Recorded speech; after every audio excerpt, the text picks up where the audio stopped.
Great. Hello, friends. Welcome to what will essentially be our last set of modules for the semester. We've gotten through a lot of the hard stuff, and now we're kind of just getting through and figuring out some of the more intricacies of being employed.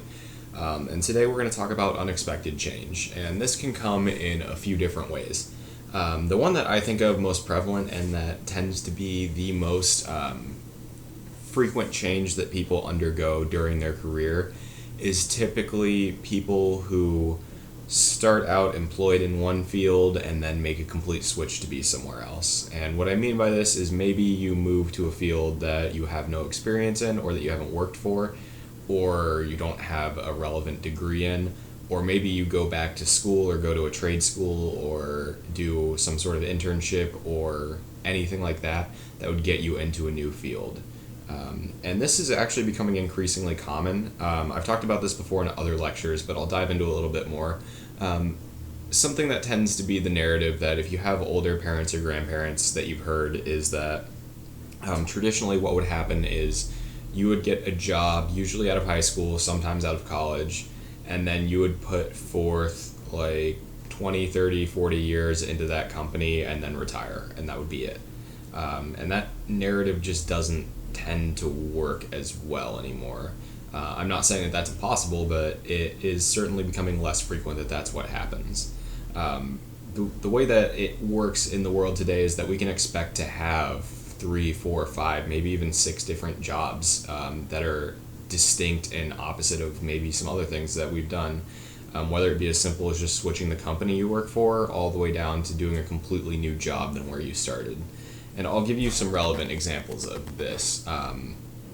For myself, I've worked in a couple of different industries.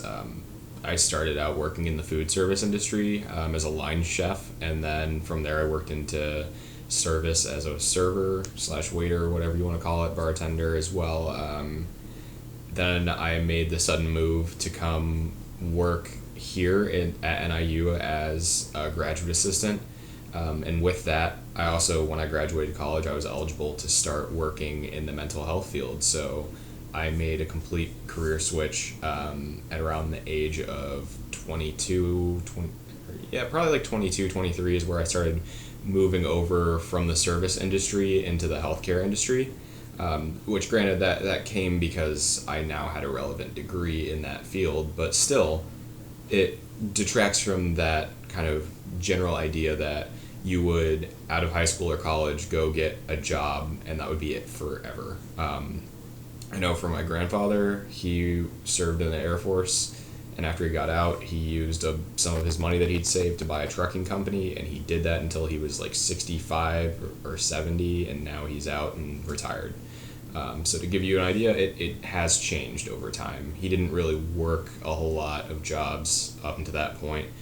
His first real job out of high school was being in the Air Force, and then he left the Air Force after he was eligible to, after his contract was up, and then he used the money to buy a trucking company, and that was just his career from there on out. And that, although not impossible, is certainly becoming harder to do.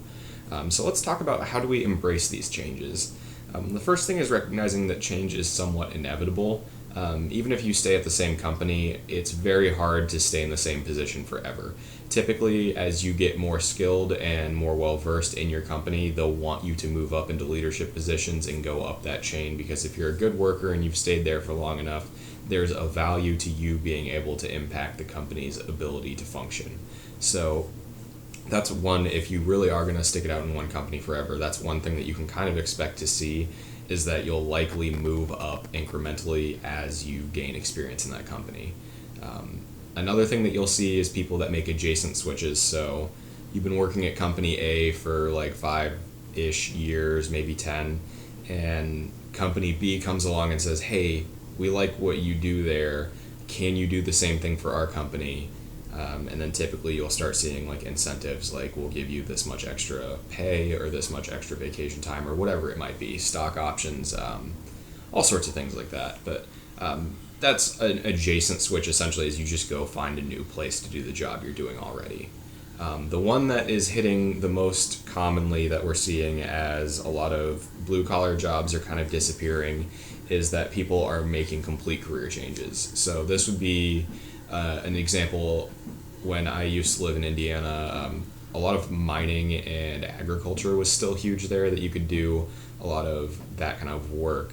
And now it's starting to shift towards there aren't as many jobs available for that. So you're seeing a lot of people that maybe grew up and their family had been lifelong farmers, and now that farming is becoming more commercialized instead of private, they have to find something new to do. So they'll go to a community college and get a basic tech degree and learn coding and other languages like that. I've seen a lot of people make that switch as an example. So that would be just making a complete career change.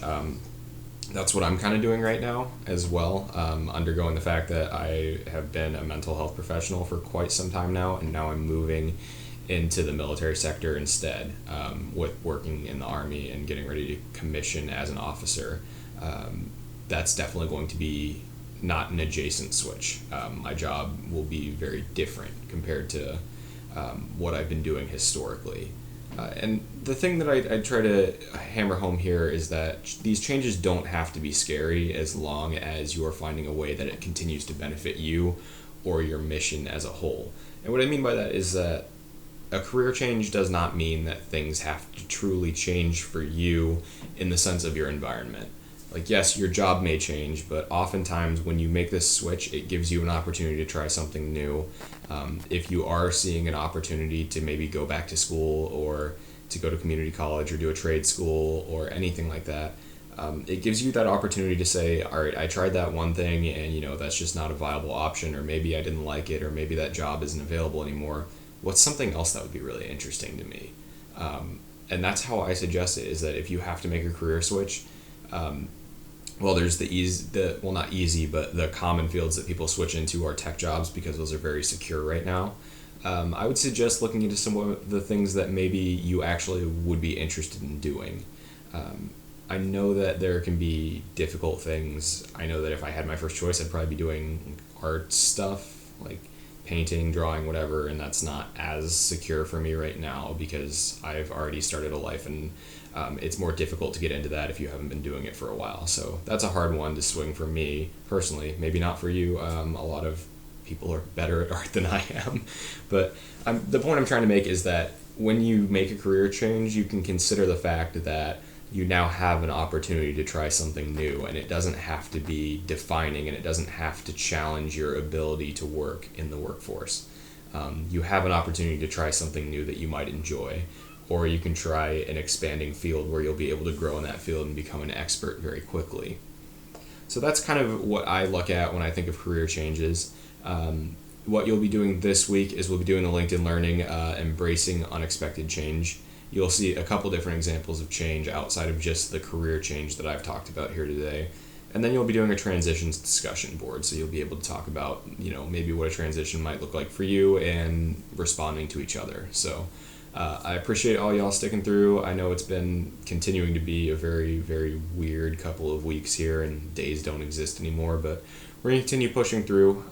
I am getting a lot of the grading done right now, so you'll see that pretty much everything's getting pushed through. So just be on the lookout. I emailed a couple of people as well if there were anything that I was missing, so check your emails, and I'll be checking mine throughout as well. But I hope y'all have a great week and take some time for yourselves as well, okay? All right. Thanks, everyone. Bye.